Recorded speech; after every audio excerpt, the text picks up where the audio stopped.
بسم اللہ الرحمن الرحیم۔ تکبیرات تشریق کے متعلق کچھ امور پیش خدمت ہے۔ تکبیرات تشریق کے مشہور کلمات یہ ہیں: اللہ اکبر، لا الہ الا اللہ، واللہ اکبر وللہ الحمد۔ بعض حضرات ان میں اضافہ بھی کر دیتے ہیں: اللہ اکبر کبیرا والحمد للہ کثیرا وسبحان اللہ بکرۃ واصیلا۔ شافعیہ اور حنابلہ کے نزدیک ان کلمات کا پڑھنا سنت ہے، اور مالکیہ کے نزدیک ان کلمات کا پڑھنا مستحب ہے، لیکن امام ابو حنیفہ کے مشہور اور مفتابی قول کے مطابق ان کلمات کا پڑھنا واجب ہے۔ ہر فرض نماز کے بعد، یعنی 9 ذی الحجہ کی فجر کی نماز سے لے کر 13 ذی الحجہ کی عصر کی نماز تک ان کلمات کا پڑھنا واجب ہے، اور اسی پر فتویٰ بھی ہے۔ بعض حضرات نے عید الاضحیٰ کی نماز کے بعد پڑھنے کو بھی ان کو واجب قرار دیا ہے، لیکن بہرحال ان کو 9 ذی الحجہ کی نماز سے لے کر 13 ذی الحجہ کی فجر کی عصر کی نماز تک ان کلمات کا پڑھنا واجب ہے، اور اسی پر فتویٰ ہے۔ امام ابو حنیفہ رحمہ اللہ کا یہی مذہب ہے۔ اب یہ پڑھنا کن پر ہے؟ یعنی یہ مرد پر ہے یا یہ عورت پر ہے؟ ان کا پڑھنا مرد ہو یا عورت ہو، مقیم ہو یا مسافر ہو، حاجی ہو یا غیر حاجی ہو، تمام کے اوپر ان کلمات کا پڑھنا واجب ہے۔ لیکن مرد کے لیے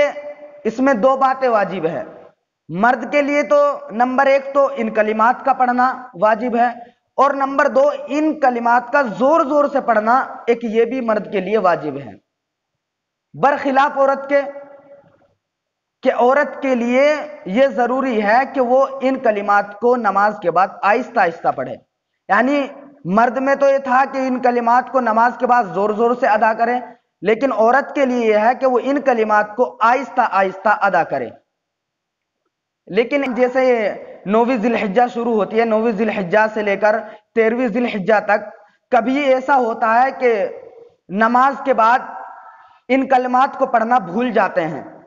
تو اس کے لیے آسان سی تدبیر، آسان سا یہ کام ہے کہ جس طرح ہم رمضان المبارک میں تراویح کی 4 رکعات کے بعد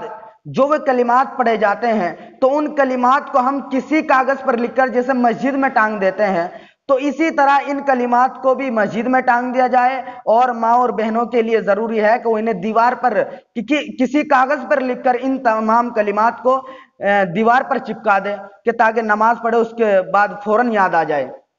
تاکہ یہ کلمات جو ہے ہم سے مس نہ ہو اور ہم سے چھوٹے نہ۔ کیونکہ یہ امام ابو حنیفہ کے مشہور اور مفتابی قول کے مطابق ان کلمات کا پڑھنا واجب ہے۔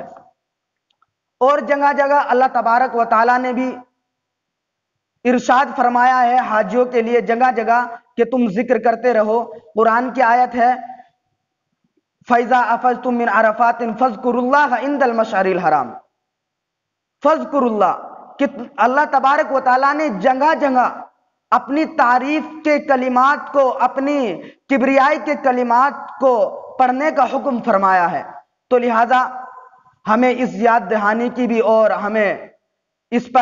کا اہتمام کرنا چاہیے کہ ہر فرض نماز کے بعد 9 ذی الحجہ کی فجر کی نماز سے لے کر